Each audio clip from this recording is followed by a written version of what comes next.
चलिए मेरी बाइक की आप थोड़ा वॉक अराउंड करा देते हैं। ये 69 मॉडल है, लेकिन अगर आपको ठीक से दिखे तो आपको पता चल जाएगा कि इसमें 69 के बहुत सारे पार्ट्स गायब हैं। सो चलिए टेल से शुरू करते हैं। ये G2 वाले जो है ये मैंने 2013 को मैंने 2015 2015 को मैंने हैदराबाद गया था, तो तभी वहाँ से मैंने पिकअप किया। अभी ये ऑनलाइन भी मिलते हैं। ये पहले नहीं था, ये पहले इसमें B2 इंजन में नहीं आया करता था, ये कुछ अलग सा ही था। और फिर सीट तो मैंने लोकल मार्केट से ही बनवाया है, फिनिशिंग ज़्यादा अच्छा नहीं है। बाद में आता है इस टैंक के ऊपर। टैंक जो है ये ओल्ड मॉडल की, जो 2009 के बाद के जो मॉडल थे ना, उसका है। ये G2 या B1 का टैंक नहीं है, क्योंकि वो उसका रस्टिंग आ गया था। इस साइड बहुत ही बुरा रस्टिंग आया था, तो मैं उसको सरवाइव नहीं कर पाया। और आगे जाते हैं तो ये हैंडल बार है, जो कि RD 350 का हैंडल बार है। और इसकी हालत अब देख ही पा रहे हैं। कहाँ से मैंने ये ख़रीदा था और क्यों ऐसा हुआ, उसके बारे में उसके ऊपर एक डिटेल वीडियो है, तो इसके बारे में मैं आज ज़्यादा बात नहीं करूँगा। बाकी ये जो स्पीडोमीटर आप देख रहे हैं, इसी टाइप का almost same to same speedometer इसमें B1 में लगा हुआ था। इस जगह न्यूट्रल लाइट की जगह इस यांग के कंपनी का सिंबल या फिर लोगो लगा हुआ था। ये इंडिकेटर और ये हाई बीम और न्यूट्रल, ये तीनों इसमें मिसिंग थे। बाकी डायल की बात करें तो ये सेम टू सेम ऐसा ही था। और ये एम्पेयर, ये स्विस कंपनी का है, जो मैंने रेस्टोरेशन के टाइम में लगाया था। ये नट रेस्टोरेशन जब किया था 2013 को, तब का है, जंग आ चुका है। और ये डमी स्विच है, जो कि B1 में पहले से हेडलाइट के लिए आता था। High and low, of high and low, वो मैंने इंस्टॉल किया है, क्योंकि ये सारे स्विच होने के कारण इसका कोई वैल्यू नहीं रहता था। जस्ट विंटेज लुक के लिए मैंने ये लगाया है। बाकी ये स्विच की बात करें तो ये AC/DC वायरिंग के स्विचेस हैं, जो कि बाद में मैचिस में आया करते थे, तो ये भी 12 वोल्ट AC/DC में कन्वर्ट किया गया है। बाकी ये नट को देख के आपको पता चलेगा कि ये B1 सीरीज़ के शॉकर्स नहीं है। इसको यहाँ पे ग्रूव्स तैयार करके मुझे ये फिट करना पड़ा।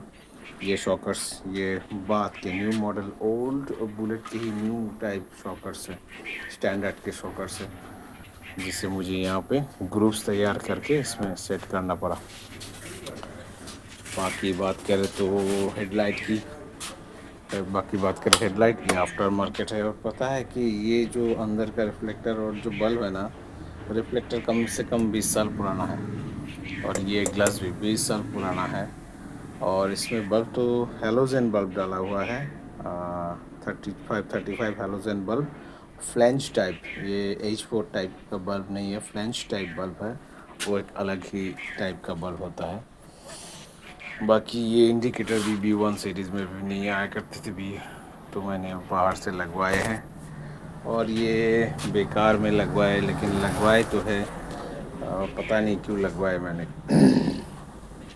पिछले साल सर्दी के टाइम में मुझे ऑक्सिलरी लाइट की ज़रूरत पड़ी, तो मैंने इसे लगा दिया।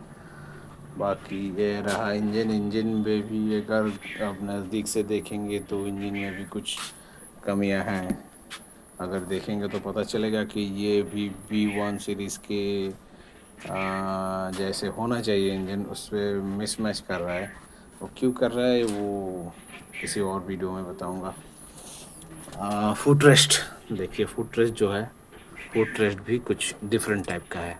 B1 सीरीज़ का फुट रेस्ट अलग टाइप का आता था, यहाँ पे चौड़े होते, ये तो राउंड है, वह राउंड नहीं होता था, ये ऐसा इस टाइप का आता था, इस टाइप का। बहुत ही ज़बरदस्त। ये रेस्टोरेशन के टाइम में खो गए थे। और हाँ, ये नट, ये भी V1 में नहीं थे, V1 या G2 सीरीज़ में नहीं थे। इतना बड़ा नट आया करता था, ये भी रेस्टोरेशन के टाइम बदल दिए गए। I miss that. ये बहुत ही अच्छा लगता था मुझे। मैं आई मिस दैट, अभी नहीं मिलता मुझे। बाकी लगभग कुछ सेम ही है।